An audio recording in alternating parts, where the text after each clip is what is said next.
Screen দেখা যায়? আচ্ছা, একটু লাইভ চেক করবেন, লাইভে সাউন্ড কোয়ালিটি কি অবস্থা?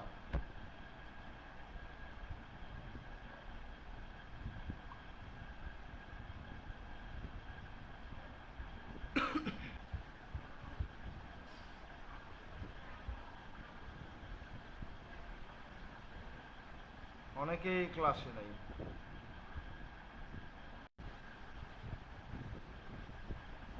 ফারিয়া আপু ক্লাসে আছেন? সোহেল ভাই, মেহেদি ভাই, আরেকজন হচ্ছে হৈমন্তী শুক্লা, আপনারা ক্লাসে আছেন?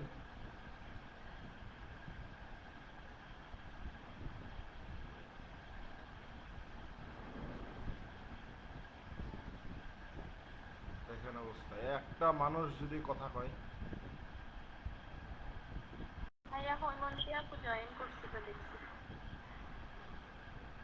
ওনাদেরকে আমি খুঁজি, ওনারা রেসপন্সই করে না। লাইভে কি সাউন্ড ঠিক আছে? চেক করছেন কেউ? না করলে আমাকেই করতে যেতে হবে, আর কি করার।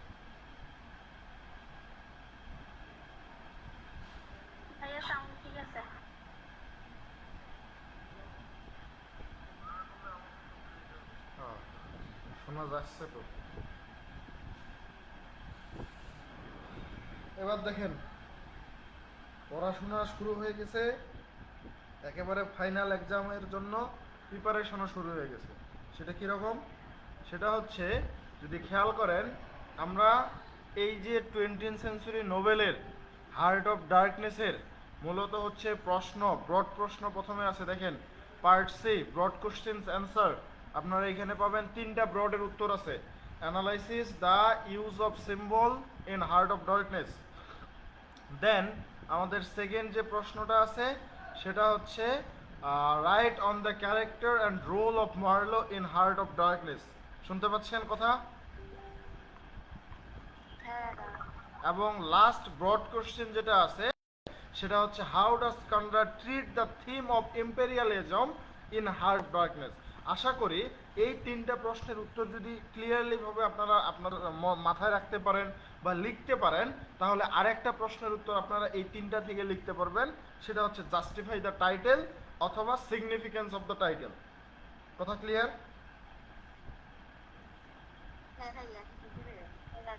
আর এরপরে হচ্ছে আপনাদের এখানে শর্টগুলো আছে, শর্টের উত্তর আমি বলেছিলাম যে আপনাদের সব কিছু আমি তৈরি করে রেখেছি। শর্ট প্রশ্ন আছে 7টা। এখানে হচ্ছে what do you know about mister Kurtz, ওনার মিস্টার ক্রুডস সম্পর্কে আমরা কি জানি।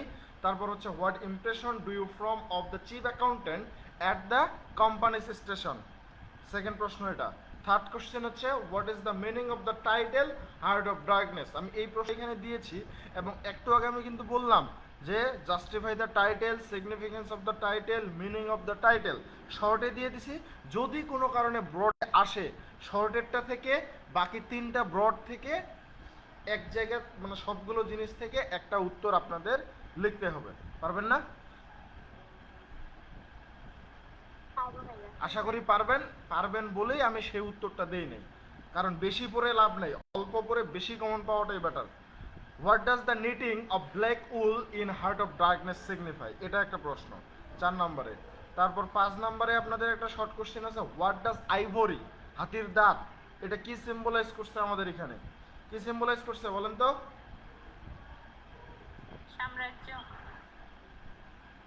Power and money. Power and money না?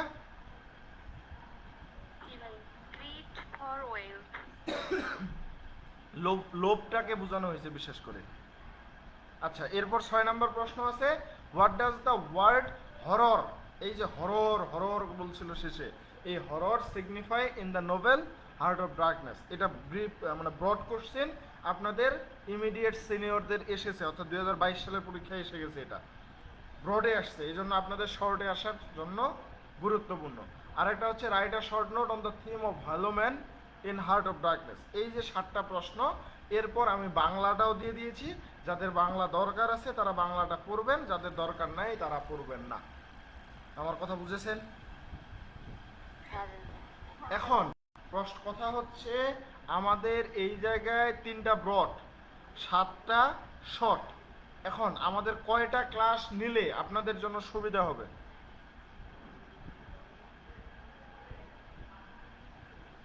না, আপনাদের সুবিধা হবে পড়তে কয়টা ক্লাস নিলে? রুটিনে ক্লাস ছিল 4টা, একটা হচ্ছে বেসিক সব কিছু আলোচনা, মানে একটা নোবেলের জন্য 4টা ক্লাস ছিল। আপনারা যদি বলেন যে ভাই আমরা আরো কম ক্লাসে পড়তে চাই আরো ভালো, যদি বলেন যে ভাই আরো একটা ক্লাস বেশি হইলে আমাদের জন্য ভালো হবে, তাও সমস্যা নেই।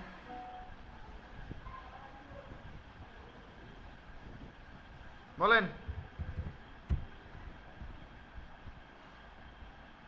কথা না বললে কেমনে হবে? একদিনে 2টা ব্রড পড়তে পারবেন?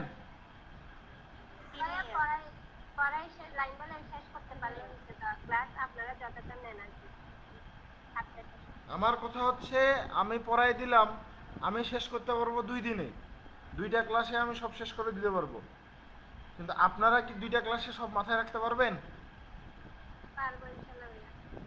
সবাই কথা বলেন, পরে আবার বললেন না যে ভাইয়া খুব কষ্ট হয়ে যাচ্ছে। হ্যাঁ, আমি সেটা বলতেছিলাম যে এটাও করা যায়, 3টা ব্রড 3টা ক্লাসে নিলাম, মানে 3টা আজকে সহ 3টা ক্লাসে 3টা ব্রড, একদিন একটা শর্ট বেশি পড়বো 7টা যেহেতু, আর প্রতিদিন 2টা করে শর্ট পড়বো। তাহলে আমরা আজকে পড়বো হচ্ছে যে ব্রড, আমি তো পুরো নোটটা আপনাদের দিয়ে দিচ্ছি, আপনাদের যদি কারো বেশি পড়ার ইচ্ছা হয় পড়তে পারেন, ঠিক আছে? আমি তো সব উত্তরগুলো একসাথে করেই ফেলছি, আমি তো এটা দিয়ে দিব পুরোটাই। তাহলে দেখেন, analyse the use of symbols in heart of darkness. আপনি যদি খেয়াল করেন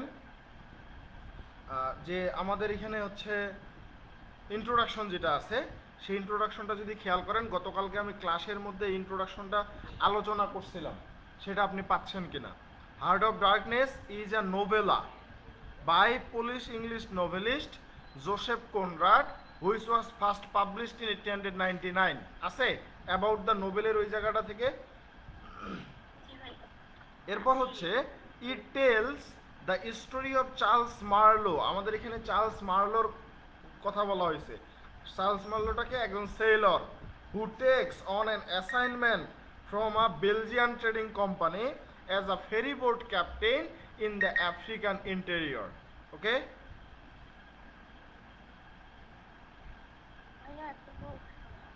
বলেন।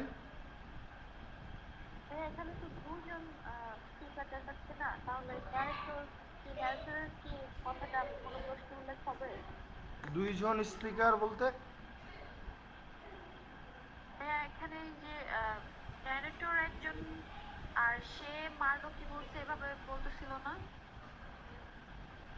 এখানে পুরোটাই হচ্ছে একজনই ন্যারেটরই কথা বলতেছে, মানে এটা তো হচ্ছে আপনার ড্রামাটিক মনোলগ না যে একজনে, মানে বিষয়টা একটু বুঝিয়েন। এটা তো একটা হচ্ছে নোবেল, অনেকগুলো ক্যারেক্টার আছে। আপনি যদি এটা প্লে করেন তাহলে এখানে এক একটা ক্যারেক্টারের জন্য এক একজন মানুষ লাগবে, ঠিক আছে?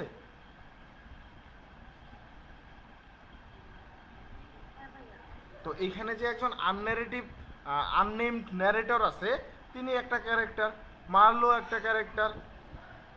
মানে আপনার প্রশ্নটা আরেকটু যদি ক্লিয়ার করেন তাহলে আমার মনে হয় যে আমার জন্য সুবিধা হবে।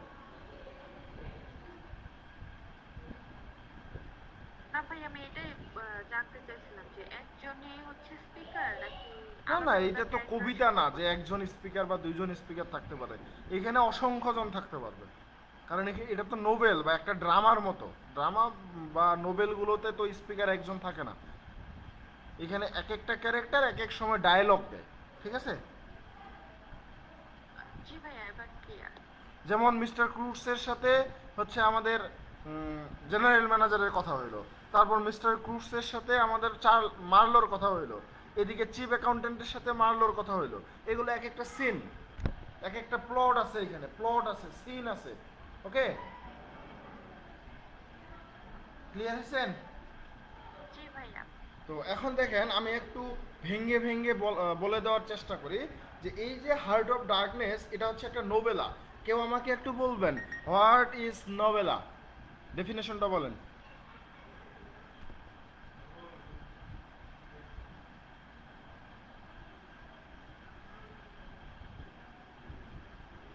মহিলা শর্ট স্টোরিজে বড়, নোভেলের চেয়ে ছোট। 17,500 থেকে 40,000 ওয়ার্ডের মধ্যে লেখা হয় নোভেলা। আবার বলেন। শর্ট স্টোরিজ থেকে বড়, কিন্তু নোভেলের চেয়ে ছোট। ও, আমি এত সুন্দর করে লিখে দিলাম এইভাবে বলার জন্য। গুছায় বলেন, ইংলিশে বলেন। I am a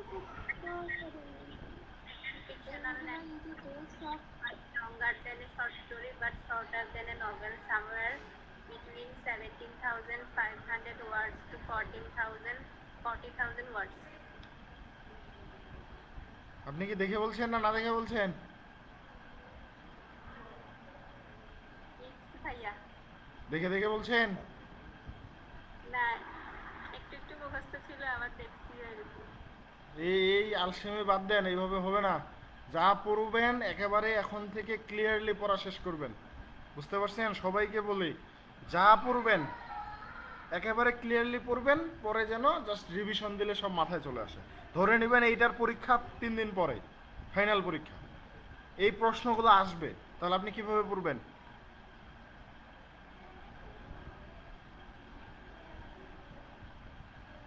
target fixed করবেন, তাহলেই গেইন করতে পারবেন।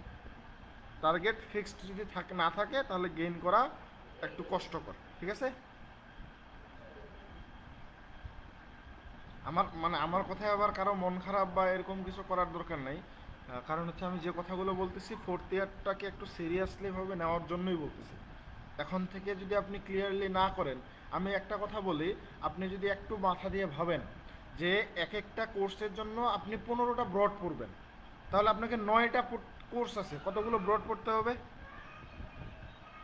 বলেন? একটার জন্য যদি আপনি 15টা পড়েন, তো 9টার জন্য কয়টা পড়বেন? কতগুলো হবে?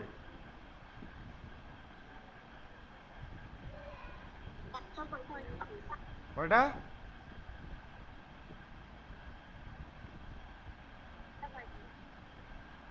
জোরে কোন, আমি বুঝি নাই।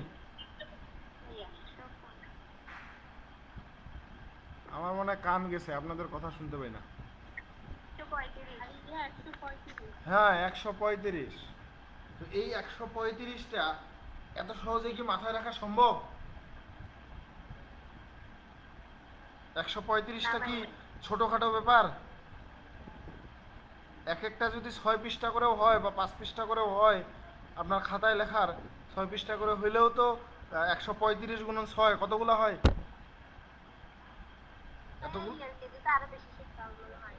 তো এতগুলো পৃষ্ঠা কি মাথায় রাখা সম্ভব, মুখস্থ করা সম্ভব হুট করে? তো আমার কথা হচ্ছে আপনি বুঝে বুঝে পড়েন, এমনভাবে পড়বেন যেন আপনি লিখতে পারেন। যেহেতু সময় পাচ্ছেন, আপনি রেগুলার একটা বিষয় নিয়ে পড়াশোনা করেন। একটা প্রশ্ন আমি আজকে দিলাম, 2টা শর্ট দিলাম, আপনি একটু শুরু থেকে কষ্ট করে যেমনে হোক যা পড়া ক্লাসে যা পড়া হচ্ছে সেটা আপনি একেবারে শেষ করবেনই, আপনার আর কোনো বিকল্প নাই। ক্লিয়ার? তো দেখেন, এই যে হার্ট অফ ডার্কনেস, এটা হচ্ছে আমাদের পোলিশ ইংলিশ নভেলিস্ট জোসেফ কনরাডের একটা উপন্যাস, যা 1899 সালে প্রথম প্রকাশিত হয়েছিল। It tells the story of Charles Marlowe. এই যে আমাদের যে নোবেলটা বা যে গল্পটা, স্টোরিটা, এটা চার্লস মার্লোর গল্প বলে। চার্লস মার্লোকে একজন নাবিক, সেলর, একজন নাবিক যিনি takes on an assignment from a Belgian trading company as a ferry boat captain in the African interior. বুঝেছেন? তো এখানে কি বলা হচ্ছে, যে যিনি আফ্রিকার অভ্যন্তরে যে ফেরি বোট ক্যাপ্টেন হিসেবে বেলজিয়ান ট্রেডিং কোম্পানির মূলত একজন, বা এই বেলজিয়ান ট্রেডিং কোম্পানি থেকে একটা অ্যাসাইনমেন্ট বা একটা কাজ তিনি নিয়েছেন বা একটা কাজ তিনি পেয়েছেন। ক্লিয়ার? কথা কন।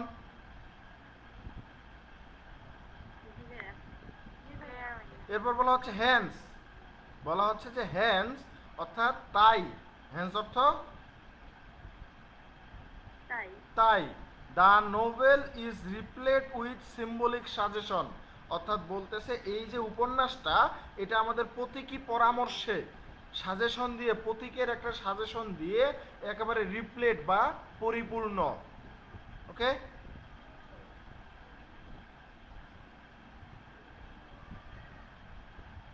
কথা বলেন, চুপচাপ থাকলে হবে না তো।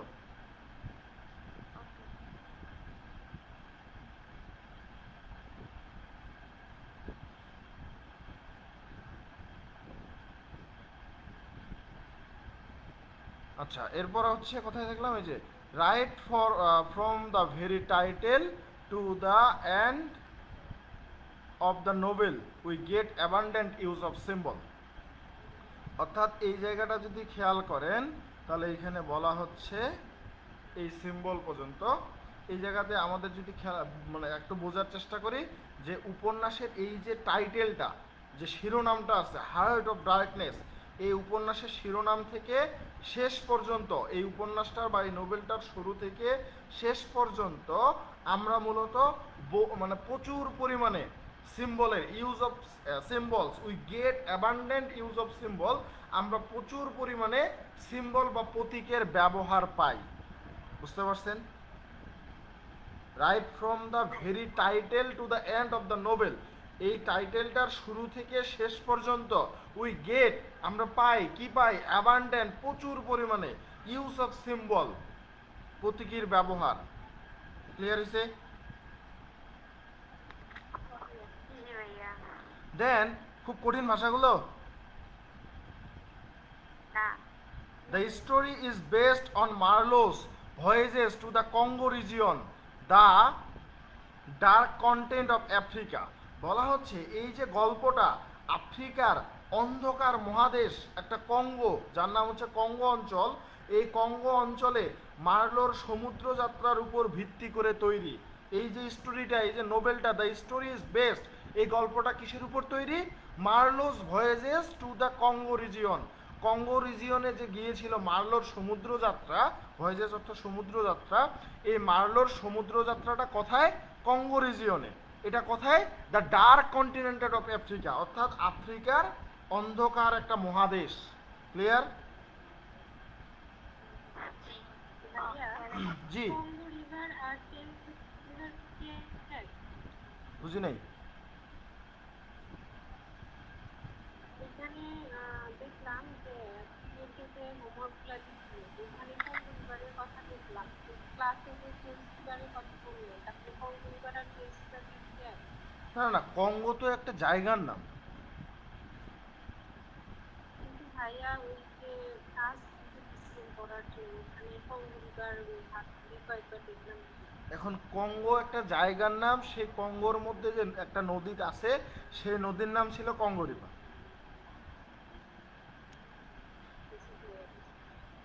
যেমন হচ্ছে আমরা যদি এখন বলি যে কক্সেস বাজার, এখন কক্সেস বাজার আপনি গেলে কি সি বিচ পাবেন না?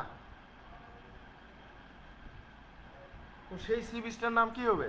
কক্সেস বাজার সি বিচ, অথবা হচ্ছে অন্য কিছু, অন্য নাম থাকতে পারে অন্য সাইডগুলোতে। তো ঠিক এরকম কঙ্গো একটা রিজিয়ন, সেই কঙ্গো রিজিয়নে কঙ্গো রিভার আছে।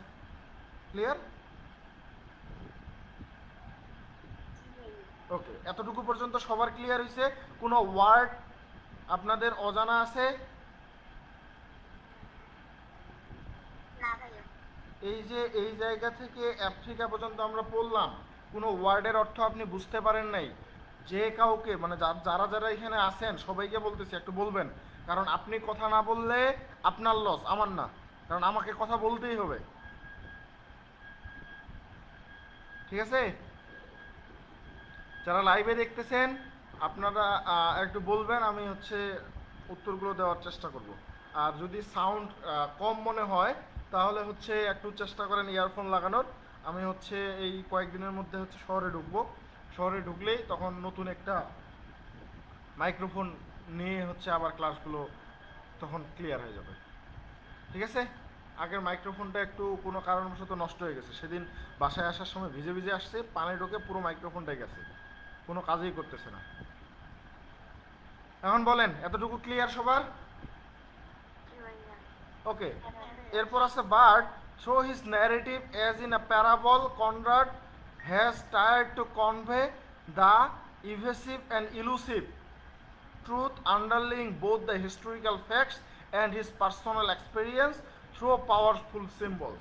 এই যে এ পর্যন্ত আমরা যে বিষয়টা পাচ্ছি, এখানে মূলত বলা হচ্ছে বার্ট কিন্তু থ্রু হিজ ন্যারেটিভ, বলা হচ্ছে যে তার ব্যাখ্যার মাধ্যমে, হিজ ন্যারেটিভ বা তার কথার মাধ্যমে বা তার আখ্যানের মাধ্যমে, যেটাই বলেন বলা যায়, বাট থ্রু হিজ ন্যারেটিভ, তার বলার মাধ্যমে, তার ব্যাখ্যার মাধ্যমে, এস ইন আ প্যারাবল, এখানে এস ইন আ প্যারাবল একটা দৃষ্টান্তের মতো, প্যারাবল এখানে প্যারাবল অর্থ হচ্ছে দৃষ্টান্ত বা উদাহরণ রাখার মতো, এজ ইন আ প্যারাবল একটা দৃষ্টান্তের মতো, Conrad has tried to convey the evasive and elusive truth underlying both the historical facts and his personal experience through powerful symbols.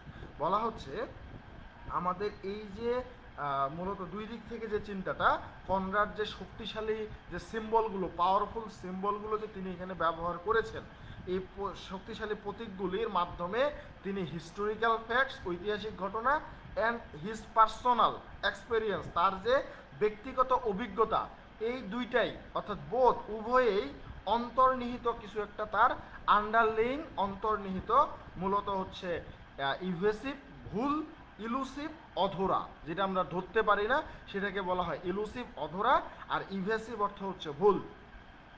এই ভুল এবং অধরার যে একটা সত্য, ইলুসিভ ট্রুথ, এই ভুল এবং অধরার সত্যকে আন্ডারলেইং করার কথা বলছে বা বোঝানোর চেষ্টা করতে বলছে, ট্রাই টু কনভে। বুঝতে পারছেন? আমি পুরোটা একবারে বলে দিই, আবার একটু শুনে নেন। এখানে বলা হচ্ছে বার্ড থ্রু হিজ ন্যারেটিভ থেকে পাওয়ারফুল সিম্বল পর্যন্ত আমরা বলবো যে তার এই ব্যাখ্যার মাধ্যমে, এই যে নাটক মানে নোবেলটার ব্যাখ্যার মাধ্যমে একটা দৃষ্টান্তের মতো কনরাড শক্তিশালী প্রতীকগুলোর মাধ্যমে, তিনি যে সিম্বলগুলো ব্যবহার করছে, এই সিম্বলগুলোর মাধ্যমে ঐতিহাসিক ঘটনা অ্যান্ড তার ব্যক্তিগত যে অভিজ্ঞতা, এই দুইটার অন্তর্নিহিত কিছু ভুল এবং অধরা সত্যকে বোঝানোর চেষ্টা করেছেন। I understand? হ্যাঁ ভাইয়া, ভাইয়া তাই না? তাহলে ইন্ট্রোডাকশন ক্লিয়ার? হ্যাঁ এরপর দেখেন সিম্বলিক মিনিং অফ ডার্কনেস। এখানে বলা হচ্ছে আমাদের এই যে টাইটেলটা হার্ট অফ ডার্কনেস, এই ডার্কনেসটা একটা সিম্বল। তাহলে এই ডার্কনেস, এই যে এর সিম্বলিক মিনিংটা কি, আমরা এটাকে জানবো। The very title of the novel has a symbolic meaning in addition to its literal meaning. কি বলতেছে যে আমাদের এই যে টাইটেলটা আছে, the very title of the novel has a symbolic meaning in addition to its literal meaning। বলা হচ্ছে উপন্যাসটার যে টাইটেল বা শিরোনামটা বা নামটা যে আছে, এটার লিটারাল মিনিং বা আক্ষরিক যে অর্থ, এটা ছাড়াও, দুঃখিত, সিম্বলিক মিনিং আক্ষরিক অর্থ, এটা ছাড়াও, আচ্ছা লিটারাল মিনিং ছাড়াও তার একটা সিম্বলিক মিনিং আছে। বুঝতে পারছেন? লিটারাল অর্থ আক্ষরিক, সিম্বলিক অর্থ প্রতীকী। অর্থাৎ বলা হচ্ছে এই যে উপন্যাসটা, এই উপন্যাসটার টাইটেল বা শিরোনামটার আমাদের লিটারাল মিনিং ছাড়াও সিম্বলিক মিনিং আছে। আমরা যারা থার্ড ইয়ারে লিঙ্গুইস্টিক পড়ে এসেছি ভালো মতো, তারা সেখানে দেখেছি প্র্যাগম্যাটিক্স বলে একটা টার্ম ছিল, মনে পড়ে? সেই প্র্যাগম্যাটিক্সটা কি ছিল? অনেকটা সিম্বলিক মিনিং এর মতো, রাইট? আর লিটারাল মিনিংটা কি? সেমান্টিক্সের মতো, অনেকটা বাস্তবিক যে অর্থটা। তো এই বাস্তবিক অর্থের পরিবর্তে তার একটা প্রতীকী অর্থ আছে, এটাই বলা হয়েছে। The very title of the novel has a symbolic meaning in addition to its literal meaning. আক্ষরিক মানে অর্থ ছাড়াও একটা প্রতীকী অর্থ আছে। ক্লিয়ার হয়েছে? এরপর বলা হচ্ছে the literal meaning of the phrase heart of darkness is innermost region of the dark country known as the Congo, but symbolically it refers to the innermost region of a man's mind, the dark recess of the subconscious state of his mind। এই যে দুইটা জায়গা, এই এত বড় যে সেন্টেন্সগুলো, এখানে দুইটা অর্থ বলছে। একটা বলছে দ্য লিটারাল মিনিং, আমাদের যে আক্ষরিক অর্থটা আছে, এই আক্ষরিক মানে আমাদের হার্ট অফ ডার্কনেসের যে শব্দগুচ্ছের যে আক্ষরিক অর্থটা আছে সেটা কি, the innermost region of the dark country known as the Congo, এতটুকু। কি বলছে একটু প্রয়োজনে মুখস্থ করে বা মাথায় রাখার চেষ্টা করেন। The innermost region of the dark country known as the Congo, বলা হচ্ছে যে অন্ধকার দেশের সবচেয়ে অভ্যন্তরীণ অঞ্চল অঞ্চল যা কঙ্গো নামে পরিচিত। এটা লিটারাল মিনিং, সরাসরি আমরা দেখতেছি যে ডার্কনেস অন্ধকারের যে হৃদয় বা অন্ধকারাচ্ছন্ন হৃদয়, এই জিনিসটা বোঝাচ্ছে। এটাই মূলত হচ্ছে সেই কঙ্গোর ডার্ক কান্ট্রিটাকে বোঝানো হচ্ছে। ক্লিয়ার? বাট কিন্তু সিম্বলিক্যালি প্রতীকীভাবে ইট রেফার্স টু দ্য, দেখেন উপরেরটার সাথে পার্থক্যটা কোন জায়গায়, the innermost region of man's mind. উপরে বলছে the innermost region of the dark country, এখানে বলছে the innermost region of man's mind. অর্থাৎ কি বলা হচ্ছে, এটি একজন মানুষের মনের সবচেয়ে যে ভিতরের অঞ্চলটা আছে, the dark races of the subconscious state of his mind, মানুষের যে মনের ভিতরের অঞ্চলটা আছে এই অঞ্চলটাকে বোঝায়। অর্থাৎ তার মনের অবচেতন অবস্থার যে অন্ধকার অবকাশটা আছে সেই জিনিসটা প্রকাশ পায়। একটা মানুষের মনের ভিতরের যে অন্ধকার অবকাশটা আছে সেই প্রকাশ পাওয়াটাকে বোঝানো হয়েছে হার্ট অফ ডার্কনেসের সিম্বলিক্যালি মিনিং। ক্লিয়ার? তাহলে আমরা দুইটা মিনিং পাচ্ছি, একটা লিটারাল মিনিং, একটা সিম্বলিক্যাল মিনিং। লিটারাল মিনিংটাতে কি বলা হচ্ছে, the innermost region of the dark country known as the Congo, অর্থাৎ কঙ্গোর যে অন্ধকার যে দেশটার কথা বলা হয়েছে এই রিজিয়নটার কথা বলা হচ্ছে। অপরদিকে বলা হচ্ছে মানুষের মনের ভিতরের কথা, অর্থাৎ মানুষের মনের ভিতরে যে অন্ধকার যে অবকাশটা থাকে এই অন্ধকার অবকাশটার যে প্রকাশ বা অন্ধকার অবকাশটার বা এর যে ভিতরের অঞ্চলটা সেটাকে প্রকাশ পাচ্ছে, যেটা অবচেতন থাকে এই অবচেতনটার একটা অন্ধকার অবকাশ পাচ্ছে। ক্লিয়ার? কারো কোনো প্রশ্ন মনের ভিতর?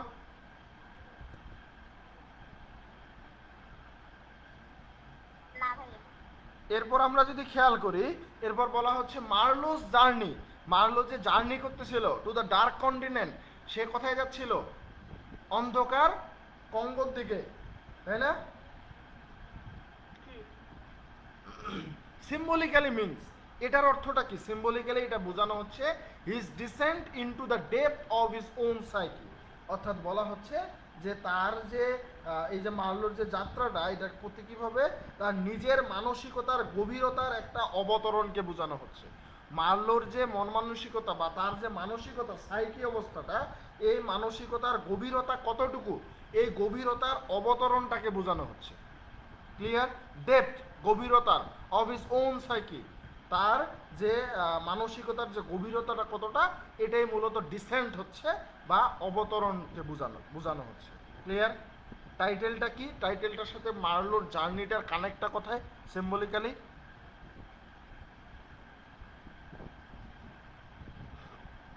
কথা বলেন, অনেকটুকু আছে সময়, না বললে তো আগাবে না।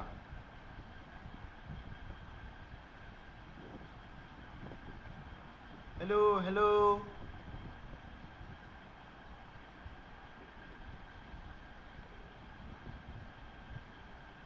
হ্যাঁ এই যে ফাতেমা আক্তার আপু কমেন্ট করছে যে সিম্বলিক মিনিংটা হচ্ছে মানুষের মনের ইনার অবস্থাটা বোঝাচ্ছে। গুড, উনি বুঝতে পারছেন। আচ্ছা স্ক্রিন আরো জুম করব। আপনি কি বললেন, কোন জিনিসটা আবার বুঝাই দিব?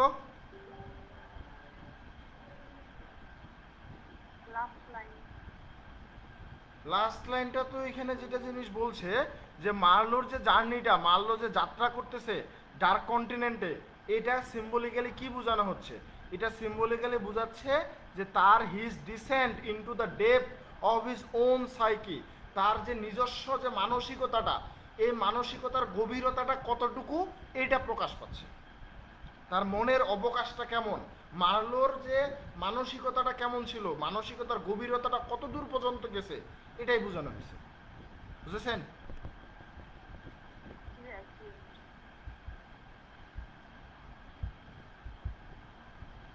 সবাই বুঝতে পারছেন?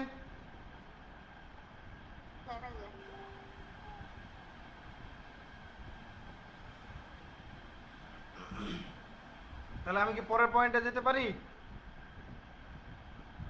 হ্যাঁ ভাইয়া।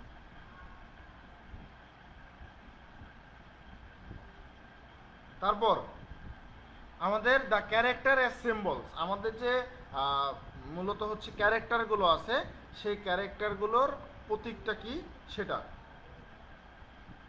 একটু খেয়াল করে দেখেন। Almost all the characters in heart of darkness bear symbolic significance. বলা হচ্ছে হার্ট অফ ডার্কনেসের আমাদের যে প্রায় সব চরিত্রগুলোই মূলত হচ্ছে প্রতীকী তাৎপর্য বহন করতেছে। ফর এক্সাম্পল, উদাহরণস্বরূপ mister Kurtz, the chief of the inner station and the object of Marlow's quest suggested the হোয়াইটসম্যান greed for wealth.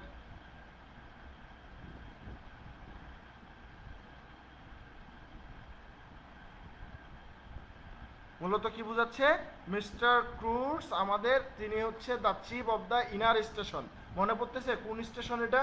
3rd number যে স্টেশনটার কথা বলছি। And the object of Marlow's quest suggest the হোয়াইটসম্যান greed for wealth, commercial mentality and passion for power. এই জায়গা থেকে আমরা যদি একটু খেয়াল করি,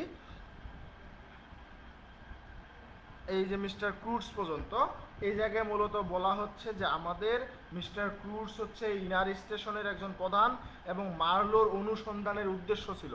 মার্লো কি করেছিল? তাকে খুঁজতেছিল, কুইস্ট করতেছিল, অনুসন্ধান করতেছিল, তার বিষয়ে জানতে চাচ্ছিল।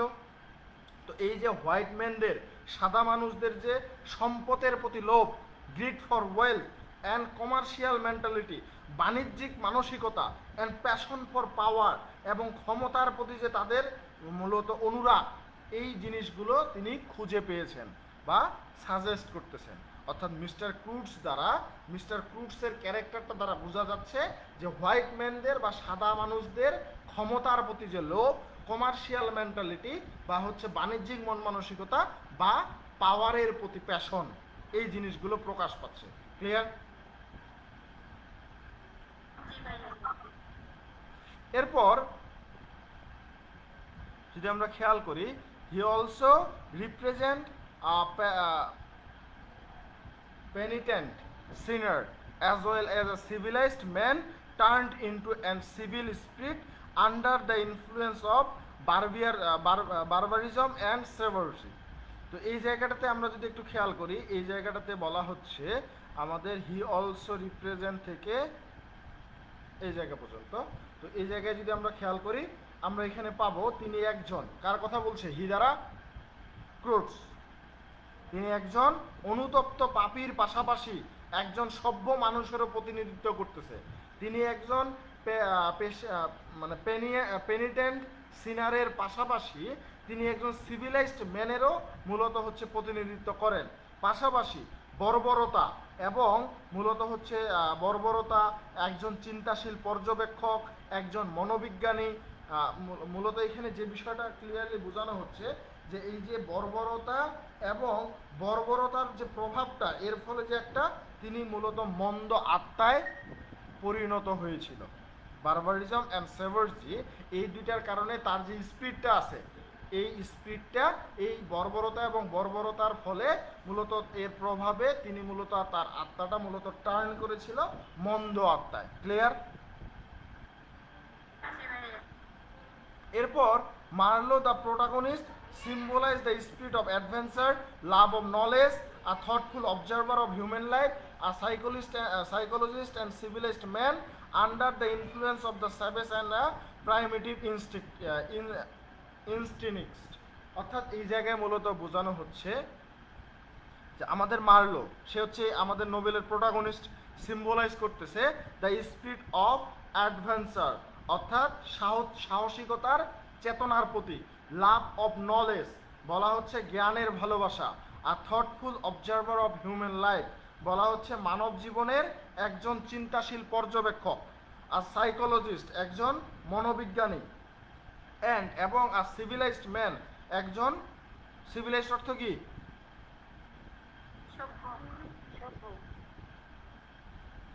অসভ্য না সভ্য?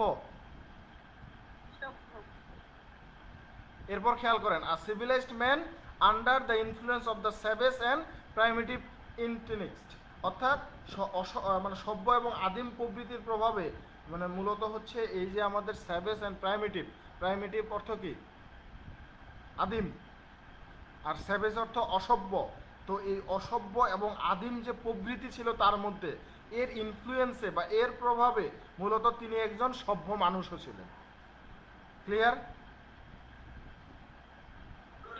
অর্থাৎ বুঝাচ্ছে এত হোয়াইট ম্যানদের এত এত ক্ষমতার লোভ, এরকম অসভ্য মানুষ ছিল তাদের মধ্যে, এবং তাদের মধ্যে মূলত হচ্ছে অনেক ধরনের বর্বরতা ছিল, তাদের মধ্যে আদিম প্রবৃত্তির জিনিসপত্র মানে বিদ্যমান ছিল। এত কিছুর মধ্যেও আমাদের মার্লো একজন সভ্য মানুষ ছিল। ক্লিয়ার এ পর্যন্ত?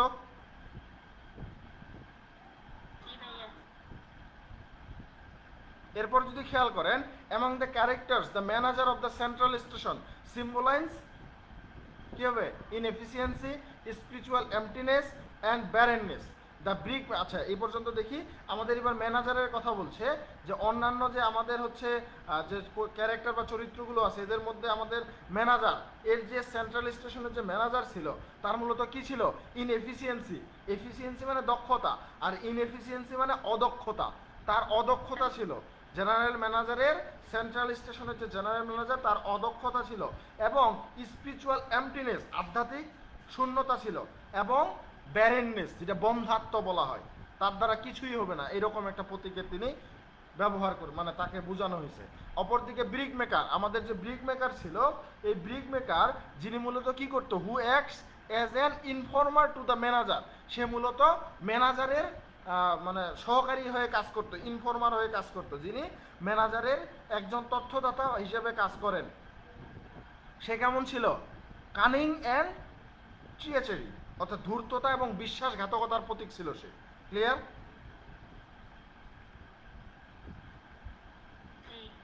তারপর হচ্ছে the white man who are termed as faithless pilgrims represent complete absence of faith, moral and belief. বলা হচ্ছে আমাদের এই যে শ্বেতাঙ্গ পিলগ্রিমস বলতে, ফেথলেস পিলগ্রিমস বলতে যাদের মধ্যে বিশ্বাস ছিল না, এইরকম তীর্থযাত্রী ছিল সেই জাহাজটাতে, তারা ছিল হোয়াইট ম্যান। তো এই যে শ্বেতাঙ্গদের মধ্যে বিশ্বাসহীন তীর্থযাত্রী যারা, ফেথলেস পিলগ্রিম হিসেবে মূলত তাদেরকে আখ্যায়িত করা হয়েছিল।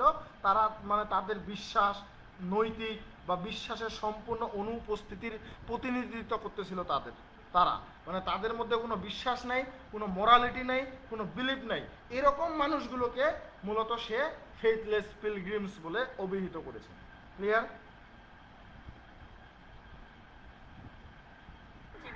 They also symbolize parasites of the Belgian trading company. বলা হচ্ছে যে তারা বেলজিয়ান ট্রেডিং কোম্পানির পরজীবীদেরও প্রতীক।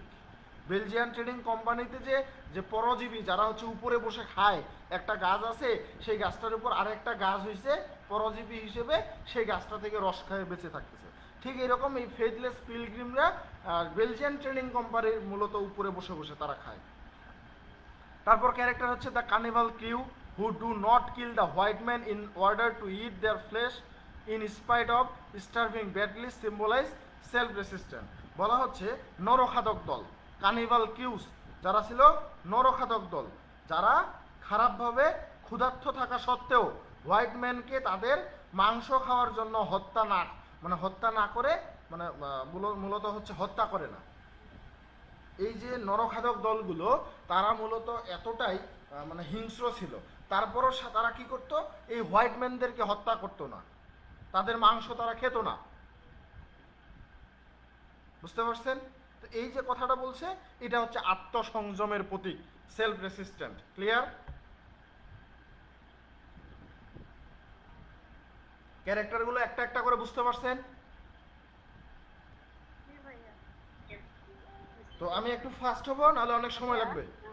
এবার দেখেন আদার সিম্বলিক এলিমেন্টস, আর কি কি এলিমেন্ট আছে কিছু বলতেছেন? ডক্টরের একটা ছিল মানে রোল ছিল এখানে, আমি বুঝতে পারি না কিসের রোল ছিল? ডক্টর? হ্যাঁ দা ডক্টর ছিল, এটা আমি বুঝতে পারি না। এখন ঘটনা হচ্ছে সেগুলো হচ্ছে মেজর ক্যারেক্টার না, এগুলো আপনার মাথায় রেখে মাথার মেমোরিটা জ্যাম করার দরকার নেই। এই যে ক্যারেক্টারগুলো, মেজর যে ক্যারেক্টারগুলো, brick maker, general manager, chief accountant, Marlow, এই ক্যারেক্টারগুলো মেইন ক্যারেক্টার, ক্রুডস, এগুলো যদি আপনি মাথায় রাখেন, আপনার এর বাইরের আর কোনো ক্যারেক্টার দরকার নাই। কারণ এখন অতিরিক্ত পড়ে আপনার হচ্ছে মাথাটা জ্যাম রেখে পরীক্ষার জন্য যদি পড়েন তাহলে দরকার নেই, যদি ভালো রেজাল্টের জন্য পড়েন। যদি আপনি বলেন যে ভাই আমি ক্লিয়ারলি বুঝতে চাই, তাহলে আমি বলবো আপনি বাংলা অনুবাদটা ক্লিয়ারলিভাবে পড়েন, অনেক বিষয় জানতে পারবেন। আমরা যে পড়তেছি এখানে পুরো বিষয়টা যারা পড়াশোনা শুরু করছিলেন, পুরো অনুবাদটা পড়তেছেন, অনেক বিষয় মিসিং আছে না, অন্যরকম না পুরোটাই? জি ভাইয়া। তো ঘটনা হচ্ছে আমি হচ্ছে আপনাদের যা যা পড়াইছি এগুলো গুরুত্বপূর্ণ, যেগুলো পরীক্ষায় আসে বা আসতে পারে, ঠিক আছে? আমি এই জন্য বলে দিছিলাম মেজর ক্যারেক্টার, এই ক্যারেক্টারগুলো আমাদের ভালো মতো পড়তে হবে। এই জন্য বাকি যে মাইনর ক্যারেক্টারগুলো ছিল এগুলো আমি নোট দিয়ে দিছি, আপনারা পড়ে নিন। এখন ওই ডক্টরের এখান থেকে কি কোনো জায়গায় আপনার বুঝতে সমস্যা, আমাকে বলতে পারেন কোন জায়গাটা?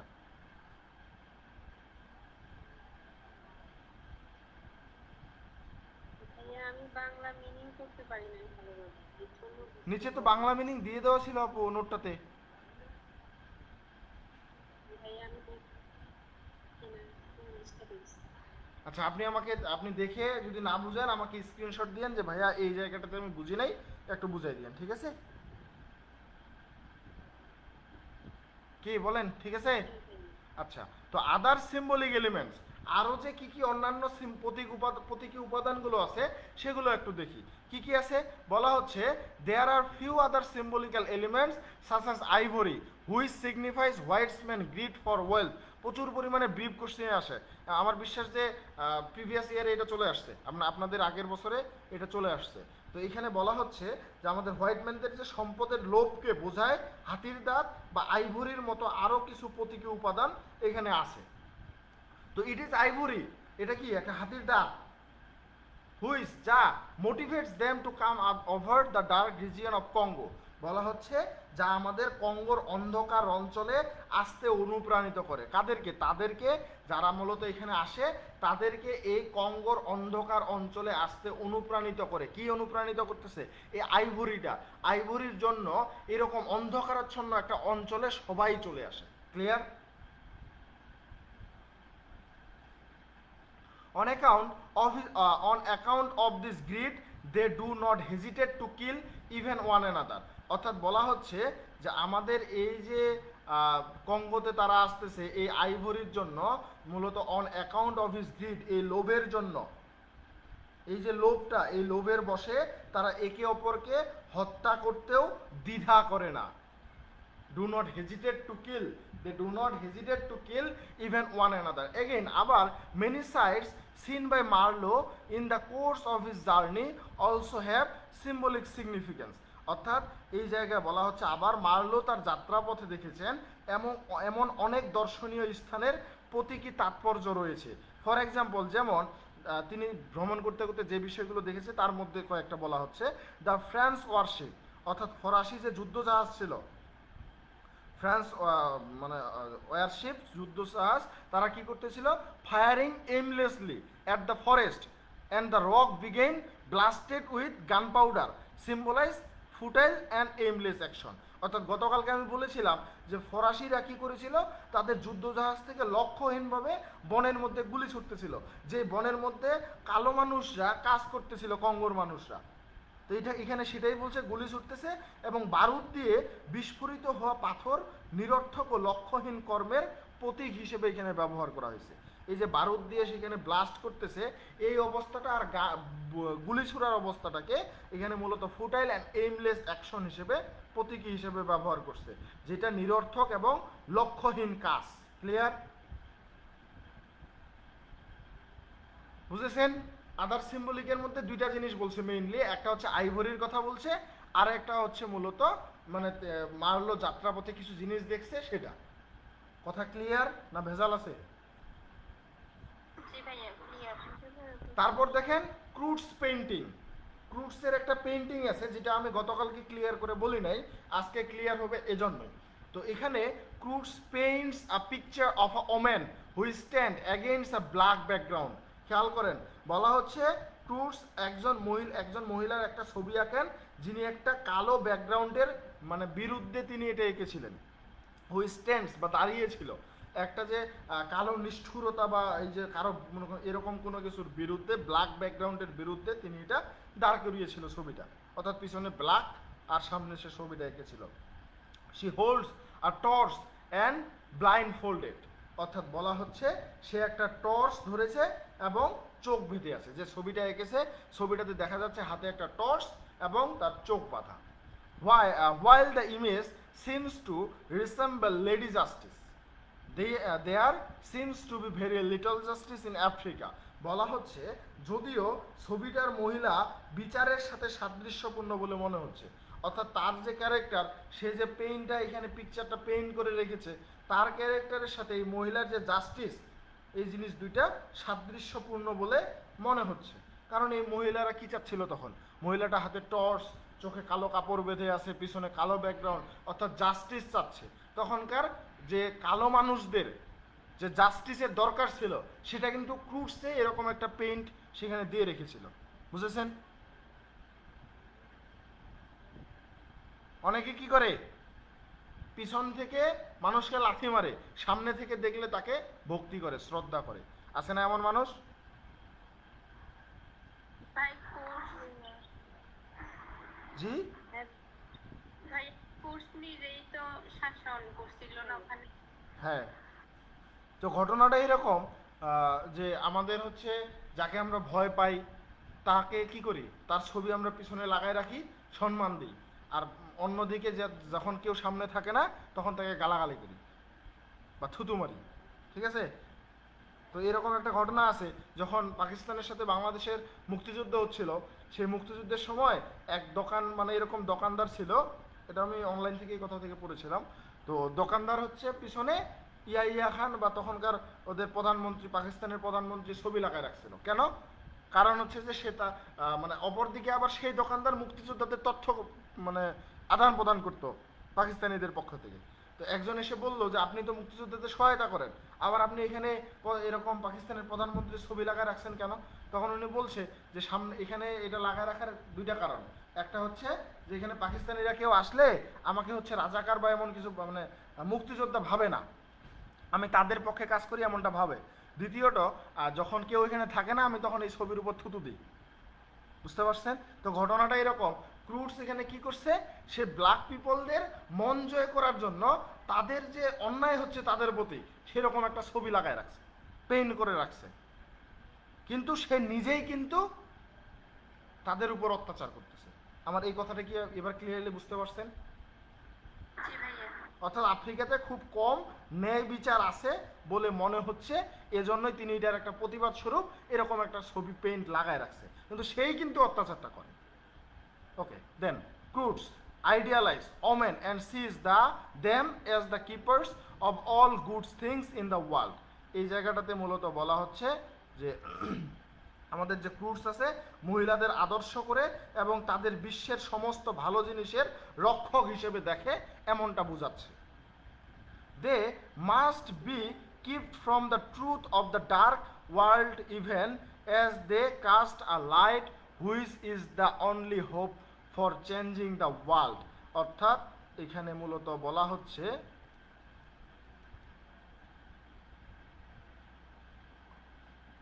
যে তারা মূলত হচ্ছে তাদের অবশ্যই অন্ধকার জগতের সত্য থেকে দূরে রাখতে হবে, যদিও তারা এটি মানে একটা আলো ফেলেছিল যা বিশ্বকে পরিবর্তন করার একমাত্র আশা। অর্থাৎ এই যে মহিলার পেইন্টের মহিলার হাতে লাইট, সেটা তারা একটা আলো ফেলেছিল যা মূলত বিশ্বকে পরিবর্তন করার একমাত্র একটা আশা হিসেবে এখানে দেখানো হয়েছে। হ্যাঁ, এখানে Kurtz idealise the vision of women, মূলত ক্রুডস নারীদের দৃষ্টিভঙ্গির একটা আদর্শ করে তুলেছিল, অর্থাৎ নারীদের দিক থেকে সে অনেকটা সেন্সিটিভ ছিল। এই জন্যই লন্ডনেও তার একজন বিলাভেড ছিল এবং এখানেও তার একটা মিস্ট্রেস ছিল, ঠিক আছে? সহানুভূতিশীল ছিল আর কি নারীদের প্রতি।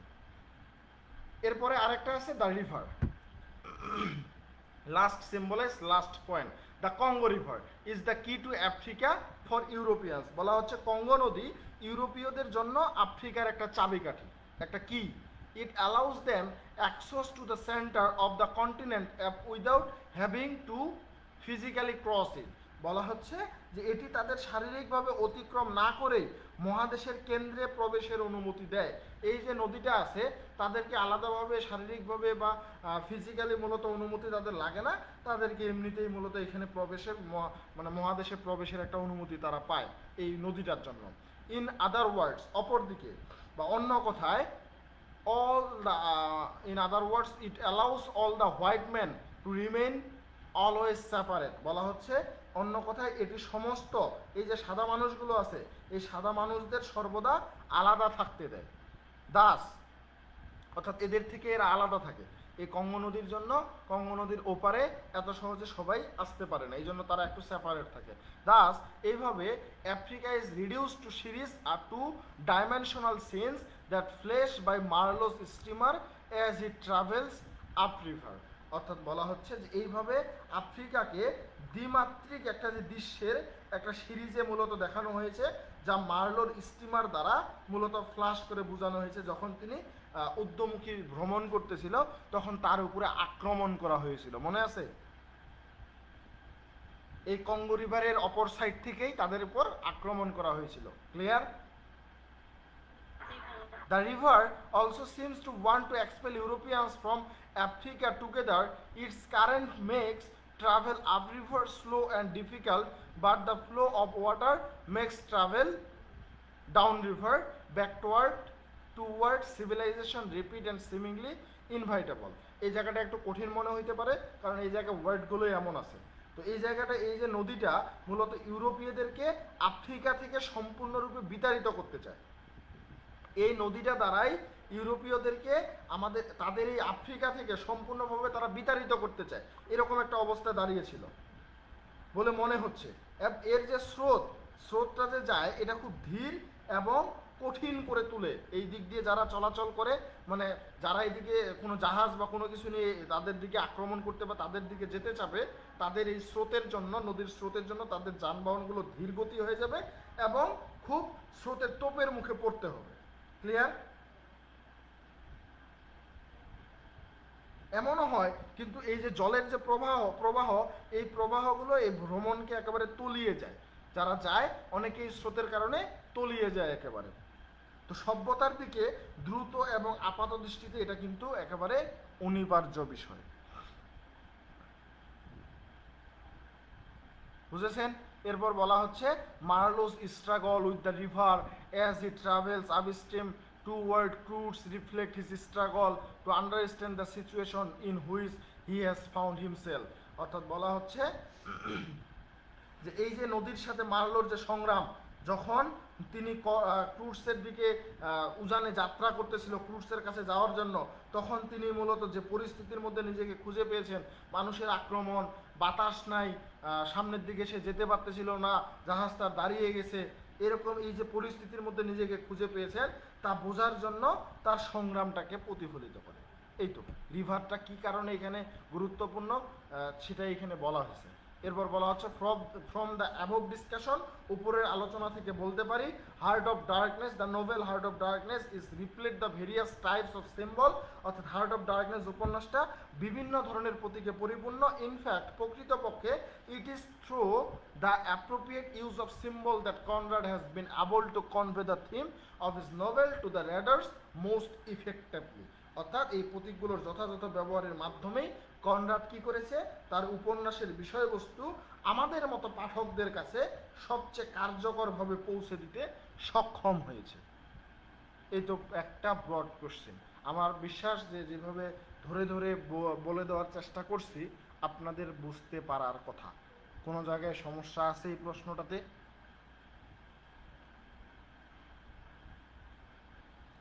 একটু কথা বলবেন। এখন আমি আর শর্টগুলো পড়াই দিব না, এই দুটো আপনারা পড়বেন কারণ নিজেরাই এই দুটো জানেন। একটা হচ্ছে এই যে what do you know about mister Kurtz, আর একটা পড়বেন what impression do you form the chief accountant at the company station. এই দুইটা শর্ট আর এই ব্রডটা পারবেন না?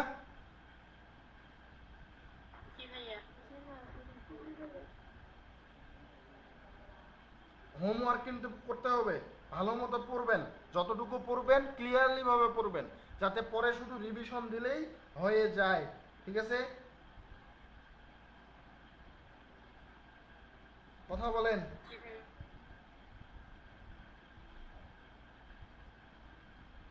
জি ভাইয়া। এখন এই যে আমি হার্ট অফ ডার্কনেসের যে আমাদের দুইটা পিডিএফ এর মধ্যেই সবগুলো বিষয় আমি অ্যাড করে দিয়েছি, সেই লিঙ্কটা আমি আপনাদের এখানে দিয়ে দিলাম। তবে কথা হচ্ছে এই পিডিএফ কারোর সাথে শেয়ার করবেন না।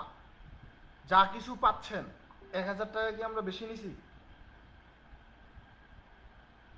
না ভাইয়া। ক্লাস কি কারো খারাপ লাগতেছে? নির্দ্বিধায় বলতে পারেন কোনো জায়গায়। হ্যাঁ ঠিক আছে, একটা ইস্যু আছে, সাউন্ড ইস্যু, এটা আমি নিজেও মেনে নিচ্ছি। আমরা ইমপ্রুভ করার চেষ্টা করতেছি বা করব অবশ্যই, কারণ এটা আমার ক্ষেত্রে ঠিক ছিল। একটু এই বৃষ্টিতে ভিজে সব কিছু নষ্ট হওয়ার কারণে আমার দিক থেকে সাউন্ডটা একটু সমস্যা হয়েছে। হয়তো জাহিদ ভাই যে ক্লাসগুলো নিছে সাউন্ড ইস্যু ছিল না, ছিল? না ভাইয়া, জাহিদ ভাই কোনো প্রবলেম ছিল না। হ্যাঁ, আমারটা সমস্যা হওয়ার কারণ আমার যে মাইক্রোফোন ব্যবহার করি আমি, সেই মাইক্রোফোনটা বৃষ্টিতে একেবারে চলে গেছে। এখন আমি গ্রামে থেকে আসলে সেটা একটা মোটামুটি ঠিকই ছিল। বুঝি নেই আজকের ভয়েস তো মোটামুটি ঠিক ছিল ভাইয়া। না, ওই যে লাইভে একটু ঝামেলা হচ্ছে, লাইভের মধ্যে একটু সাউন্ড কম বলতেছে অনেকে। তো একটু দেখেন, আমি আপনাদের পিডিএফটা দিয়ে দিয়েছি। এখানে হার্ট অফ ডার্কনেসের দুইটা পিডিএফই আছে। এই দুইটা পিডিএফই যতগুলো ক্লাস হবে সবগুলোই এখানে দেওয়া আছে। আরেকটা পিডিএফ চাইলে আমি দিয়ে দিতে পারি, সেটা হচ্ছে ব্রিফগুলো। ঠিক আছে, তো এখন আমার কথা হচ্ছে আপনারা একটু ভালো মতো পড়াশোনা করেন। আগামীকাল কি আমার রুটিনে ক্লাস আছে? আমার যেদিন ক্লাস আছে আমি সেদিন আমার ক্লাস মতোই আমি নিয়ে নেব। যদি আগামীকাল আমার ক্লাস থাকে তাহলে আমি নেব। 16 তারিখ না কালকে? জি ভাইয়া। আচ্ছা, 16 তারিখে আপনাদের ক্রিটিসিজম ক্লাস আছে। তো হয়তো যদি ক্রিটিসিজম ক্লাস না হয় তাহলে আমি নিয়ে নেব, আর যদি হয় তাহলে ক্রিটিসিজম হবে। তো এরপর আমার মনে করেন যে 19 তারিখে ক্লাস আছে, তাহলে 19 তারিখে তখন আমি বাকি একটা প্রশ্ন পড়াই দিলাম। বুঝেছেন? জি ভাইয়া। ভাইয়া ক্রিটিসিজম কে নেবে? জি ভাইয়া। থার্ড ইয়ারের ক্লাসগুলো কেমন লাগছিল জেপি ভাইয়ার? জি ভাইয়া, অনেক ভালো উনি লাগে। ক্রিটিসিজম ভালো বুঝে এবং পড়াইতে পারে, এই জন্য ওনাকেই দিতে যাচ্ছি। এমনকি লাস্টের দিকে রিভিশন ক্লাসগুলো যে নিছিল, যদি খেয়াল করেন প্রিপারেশন ব্যাচে, আমার মনে হয় যে ভালো ক্লাস পাইছিলেন সে সময়। জি ভাইয়া। তো এই জন্য আমরা জেপি ভাইয়াকে অনুরোধ করছিলাম ক্লাসগুলো নেওয়ার জন্য ক্রিটিসিজমের। বেশি তো না, 4টা না কয়টা ক্রিটিসিজম আছে? 4টা মেবি। তো এখন কথা হচ্ছে এই যে প্রশ্নটা পড়লাম, ভাষাগুলোই যে পড়তে হবে তা না। আপনি যদি চান যে আপনি এগুলো পড়ে নিজের ভাষায় লিখবেন, আপনি কি বুঝলেন সেটা নিজের মতো করে লিখবেন। এবং এটা দেখে দেখে লিখবেন না। দেখে দেখে লিখলে আপনার পড়াটা হইল না। হোমওয়ার্ক মানে কি? আপনাকে না দেখে লিখতে হবে। অর্থাৎ আপনি দেখে পড়েন, দেখে লিখেন, এটা করার পরে আপনি ফাইনাল যেটা করবেন সেটা অবশ্যই না দেখে লিখে তারপর জমা দেবেন, পোস্ট করবেন। ঠিক আছে? আচ্ছা ভাইয়া। আমার কথা হচ্ছে আপনি এখন এমনভাবে পড়বেন যে আপনার 2 দিন পর পরীক্ষা, এই তিনটা প্রশ্ন আসবে আপনার পরীক্ষায়। তাহলে আপনি কিভাবে পড়াশোনা করবেন? আচ্ছা ভাইয়া। তো এই যে আমি ক্লাসে, আমাদের হ্যাঁ বলেন। এই ক্লাসগুলো যে যে লাইভে মানে লাইভ শেয়ার করা হয়, এগুলো কি মানে যারা এই ক্লাসে নাই, মানে আমাদের পেজে নাই, তারা কি দেখতে পারে? না, এটা তো প্রাইভেট গ্রুপে ক্লাস হচ্ছে, শুধুমাত্র ওই গ্রুপে যারা আছে তারাই দেখতে পারবে। আচ্ছা।